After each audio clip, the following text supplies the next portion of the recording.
الملك الديان، والصلاة والسلام على محمد سيدنا ولدي عدنان وعلى آله وصحبه والتابعين على مر الزمان. وأشهد أن لا إله إلا الله وحده لا شريك له المنزه عن الجسمية والجهاد والزمان والمكان. وأشهد أن سيدنا محمدا عبده ورسوله الذي كان خلقه القرآن. أما بعد، عباد الرحمن، فإني أوصيكم ونفسي بتقوى الله المني القائل في كتاب القرآن: أعوذ بالله من الشيطان الرجيم، لقد جاءكم رسول من أنفسكم عزيز عليه ما عنتم حريص عليكم بالمؤمنين رؤوف رحيم. صدق الله العظيم. Ma'asyiral muslimin rahimakumullah, di hari Jumat yang mulia ini, khatib mengajak jamaah sekalian untuk senantiasa menjaga dan meningkatkan ketakwaan kepada Allah Subhanahu wa taala dengan merasakan kehadiran Allah di setiap waktu yang kita jalani di kehidupan kita ini. Apabila kita belum mampu untuk merasakan kehadiran Allah, maka ketahuilah para jamaah sekalian, sungguh Allah Subhanahu wa taala selalu mengawasi kita di setiap waktu. Ma'asyiral muslimin rahimakumullah, salah satu sifat yang harus dimiliki oleh kita adalah rasa malu. Sifat malu yang kita miliki akan mendatangkan rahmat Allah Subhanahu wa taala. Tentunya malu di sini bukanlah malu akan berbuat kebaikan. Bukanlah malu bertanya ketika kita sesat di jalan. Bukanlah malu untuk bersedekah kepada fakir miskin. Juga bukan malunya seorang murid yang enggan bertanya di kelas meski ia tidak paham apa yang diajarkan oleh gurunya. Akan tetapi malu di sini adalah malu untuk berbuat yang tidak baik, malu untuk berbuat maksiat, malu untuk melakukan hal-hal yang tidak layak untuk dilakukan. Rasulullah SAW bersabda, An Abi Mas'ud Al-Badri radhiyallahu anhu qala Rasulullah sallallahu alaihi wasallam, inna mimma adraka an-nasu min kalamin nubuwatil ula idza lam tastahyi fasna' ma syi'ta. Rawahu Bukhari.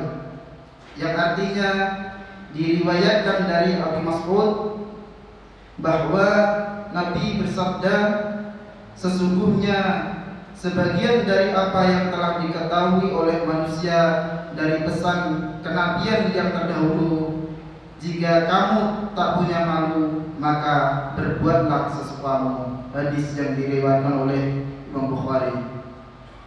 Ma'asyiral muslimin rahimakumullah, dalam hadis tersebut terlihat bahwa Rasulullah SAW memerintahkan umatnya untuk memiliki rasa malu.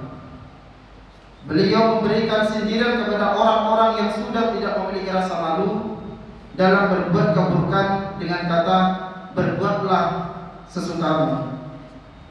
Para jamaah, meskipun kata tersebut seolah-olah memberikan kebebasan, namun sungguh perlu diketahui bahwa kata-kata tersebut merupakan bentuk tidak pedulian Nabi SAW kepada orang-orang yang tidak punya rasa malu. Siksaan apa yang paling berat daripada tidak dipedulikan oleh Nabi SAW?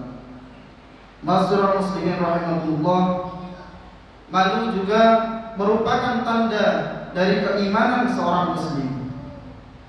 Apabila sifat malu sudah tidak ada dalam diri seorang muslim, maka imannya perlu dipertanyakan oleh dirinya sendiri. Hal ini sebagaimana ditegaskan oleh Nabi sallallahu alaihi wasallam dalam hadis yang diriwayatkan oleh Imam Hakim. Al-haya'u wal imanu qurina jami'an fa idza rufi'a ahaduhuma rufi'al akhar. Yang artinya malu dan iman senantiasa bersama. Apabila salah satunya dicabut, maka hilanglah yang lainnya. Lantas mengapa iman dan rasa malu menjadi satu kesatuan yang saling terkait satu sama lain? Hal itu karena malu menjadi perisai seorang muslim yang tumbuh karena adanya rasa diawasi oleh Allah Subhanahu wa taala di setiap waktunya, sehingga segala tindakannya tidak serampangan. Ia akan malu apabila bermaksiat kepada Allah. Ia akan malu apabila menyakiti hamba-Nya Allah. Apabila seorang pejabat, maka ia akan malu apabila menyalahgunakan wewenangnya, juga harta rakyat yang seharusnya ia kelola dengan semestinya. Apabila ia seorang guru, maka ia akan malu apabila menyontohkan yang tidak baik kepada muridnya. Apabila ia seorang pedagang, maka ia akan malu apabila berbuat kecurangan dalam jual beli dan contoh-contoh lainnya yang tidak dapat disebutkan satu persatu. Ma'asyiral muslimin rahimakumullah. Setelah kita mengetahui pentingnya rasa malu, maka bagaimana kita memulai diri kita untuk menumbuhkan sifat rasa malu dalam diri kita? Apa saja hal yang dapat menumbuhkan sifat rasa malu kita kepada Allah Subhanahu wa taala? Jamaah sekalian, yang pertama-tama harus kita lakukan adalah dengan malu sejak dalam pikiran kita. Artinya apa? Artinya apapun yang akan kita lakukan, maka dipikir-pikir terlebih dahulu. Apabila kita ingin melakukan perbuatan yang buruk, maka semua itu ada konsekuensinya, baik untuk diri kita di dunia ataupun kelak di akhirat nanti. Yang kedua, kita menjaga setiap asupan yang masuk ke dalam tubuh kita, jangan sampai ia bersumber dari pekerjaan dan aktivitas yang haram, sebab nanti akan menjadi darah yang mengalir dalam tubuh kita. Bagaimana mungkin kita beribadah kepada Allah sedangkan di dalam darah kita mengalir sesuatu yang haram? Yang ketiga adalah mengingat kematian. Dengan mengingat kematian dan memahami bahwa kematian dapat datang di setiap saat, maka akan menumbuhkan sifat malu akan berbuat keburukan dan dosa. Siapa yang tahu ajal seseorang, naudzubillah, kita berlindung kepada Allah dari dicabutnya nyawa kita, sedangkan kita sedang dalam keadaan yang buruk, kita sedang dalam keadaan jauh dari ketaatan kepada Allah Subhanahu wa taala. Ma'asyiral muslimin rahimakumullah. Langkah-langkah yang disebutkan oleh Khatib tadi pernah dijelaskan oleh Nabi sallallahu alaihi wasallam ketika beliau menyuruh sahabat-sahabatnya untuk malu kepada Allah Subhanahu wa taala. Merasa malulah kepada Allah dengan rasa malu yang sungguh-sungguh, ucap Nabi sallallahu alaihi wasallam kepada para sahabat. Mereka pun menjawab, alhamdulillah, kami telah melakukannya. Nabi sallallahu alaihi wasallam pun meluruskan sifat malu yang beliau maksud. Beliau bersabda, "Walaysa dzaka walakinna listihya'a min Allahi haqqal haya'i an tahfadha ar-ra'sa wa ma wa'a wal badna wa ma hawa wa lidhkura al-mauta wal bila wa man arada al-akhirah taraka zinata ad-dunya faman fa'ala dzalika istahya min Allahi haqqal haya'i." yang artinya bukan begitu, tetapi sesungguhnya malu kepada Allah adalah kalian menjaga akal dan pikiran, memelihara perut dari hal-hal yang diharamkan, serta senantiasa mengingat kematian. Orang yang mengharapkan akhirat akan meninggalkan gemerlapnya dunia, dan orang yang telah melampaui itu telah sungguh malu kepada Allah Subhanahu wa taala. Masyaallah muslimin rahimakumullah, semoga kita dijadikan pribadi yang memiliki rasa malu khususnya kepada Allah Subhanahu wa taala, karena dengan menjaga rasa malu kita senantiasa menjaga ketakwaan kita kepada Allah, juga tentunya menjaga keimanan kita kepada Allah Subhanahu wa taala. Barakallahu li wa lakum fil Qur'anil 'azim wa nafa'ani wa iyyakum bima fihi min ayati wa dzikril hakim. Aqulu qawli hadza fastaghfirullahal 'azim innahu huwal ghafurur rahim.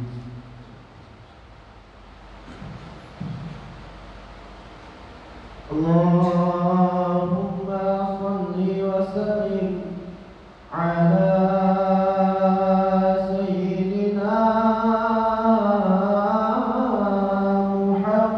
Muhammadin wa ala ali sayyidina Muhammad.